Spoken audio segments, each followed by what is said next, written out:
Assalamualaikum warahmatullahi wabarakatuh.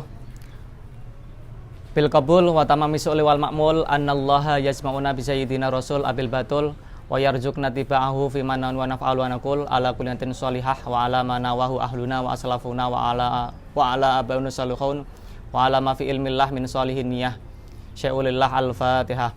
A'udzu billahi minasyaitonir rajim. Bismillahirrahmanirrahim. Alhamdulillahi rabbil alamin arrahmanir rahim maliki yaumiddin.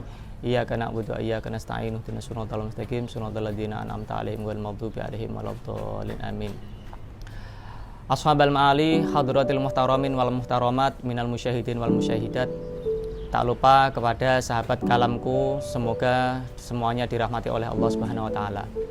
Pertama-tama marilah kita memanjatkan puji syukur kehadirat Allah Subhanahu wa taala yang mana masih memberikan kepada kita semuanya nikmat berupa nikmat sehat yang merupakan impian bagi orang-orang yang sakit, nikmat kebebasan, kita masih tetap bisa bertatap muka, bersilaturahim, dan itu pun merupakan impian bagi orang-orang yang terpenjara.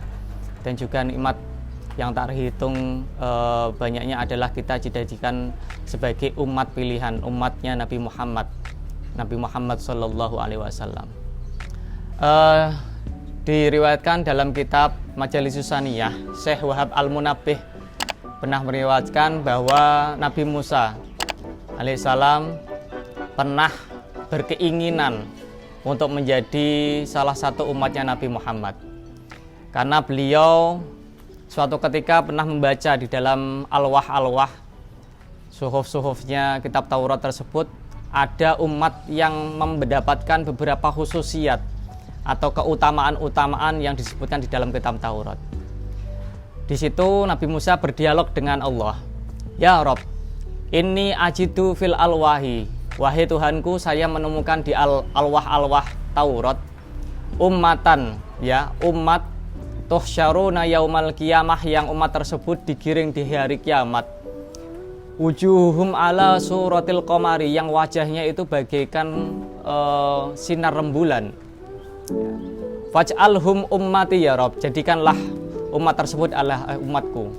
Lantas karena Nabi Musa melihat keindahan seperti itu, dijawab sama Allah, bukan Nabi Musa, hum ummatu Muhammad, ini khusus untuk umatnya Nabi Muhammad Sallallahu Alaihi Wasallam. Ahsyaruhum yaumal qiyamah ghurran muhajjalina min asaril wudu'i wasujud. Saya menjadikan umat Muhammad sedemikian rupa karena umat Muhammad sering mendawamkan yang namanya wudu dan juga sholat. Maka kalian semuanya, saya dan juga para peserta kalamku, jika ingin besok menjadi umatnya Nabi Muhammad yang bersinar di antara umat-umat yang lain, maka saya juga menghimbau untuk selalu dawamul wudu, untuk selalu melanggengkan wudu. Jadi nggak cuman kalau ke kamar mandi ya buang air kecil atau BAB belaka, tapi juga kita tidak juga menyertakan dengan yang namanya wudu terus menerus. Dan juga kita juga tidak cuman melaksanakan sholat 5 waktu saja, tapi ditambah dengan yang namanya kesunatan-kesunatan lain, melaksanakan sholat ba'diyah, qobliyah, sholat duha, sholat tahajud, sholat awabin, sholat isyraq dan lain sebagainya, supaya kita nanti dapat menjadi umat yang benar-benar bersinar di hari kiamat.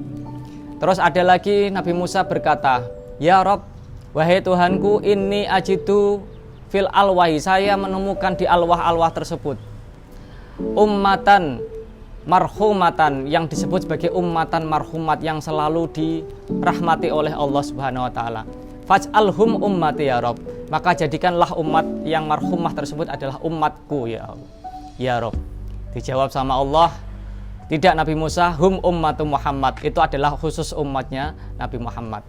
Ya, ketika kita melihat dari sejarah ya umat-umat terdahulu ya sedikit dia melakukan kesalahan, seperti umatnya Nabi Syu'aib ketika mengurangi takaran, melebihkan takaran, langsung ditegur sama Allah dengan yang namanya adab beberapa udara yang sangat panas.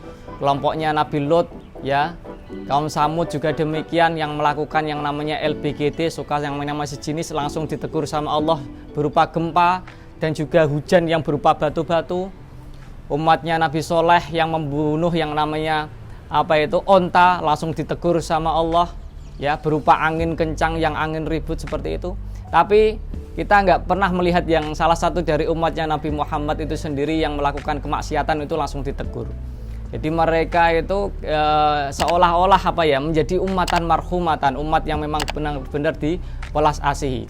Bahkan dari zaman dahulu itu langsung ditegur sama Allah. Contohnya pada zamannya Nabi Musa itu, umatnya ketika melakukan pencurian itu tidak lantas ada yang namanya Satpol PP atau mungkin investigasi yang dilakukan oleh polisi, itu tidak. Jadi seketika Allah langsung menegurnya. Kalau malamnya zina itu tidak langsung ada investigasi siapa yang berzina di kolong jembatan itu langsung kelihatan zanin di depan rumahnya. Tapi umat Muhammad itu meskipun melakukan beberapa kemaksiatan, ya goyang namanya di atas panggung, nggak pernah kita melihat yang namanya busanya itu hilang ya, atau mungkin dihilangkan seperti yang namanya Nabi Adam dan Siti Hawa sendiri, hanya melakukan makan kesalahan itu, makan buah sajarah saja itu. Ya itu salah satunya di situ. Terus yang nomor 3 lagi, Nabi Musa pernah membaca di alwah tersebut, ya Rob ini ajidu fil alwahi, saya menemukan di alwah-alwah tersebut ya ummatan tusalluna, yang sholat fil laili wan nahari 5 rakaat, yang sholat itu sehari semalam 5 rakaat. Ketika sholat tersebut tuftahu lahum abwabus samai, semua langit dari Sab 1 sampai Sab 7 semuanya terbuka. Watunzalu alaihim ar-rahmah, dan ketika terbuka rahmatnya Allah langsung turun. Faj'alhum ummati, jadikanlah umat tersebut adalah umatku ya Allah.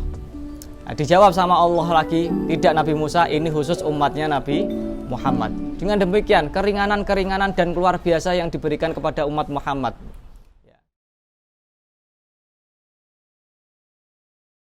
Kalamku, kajian Islam Qudsiyah. Jangan lupa ya, subscribe, like, dan komen.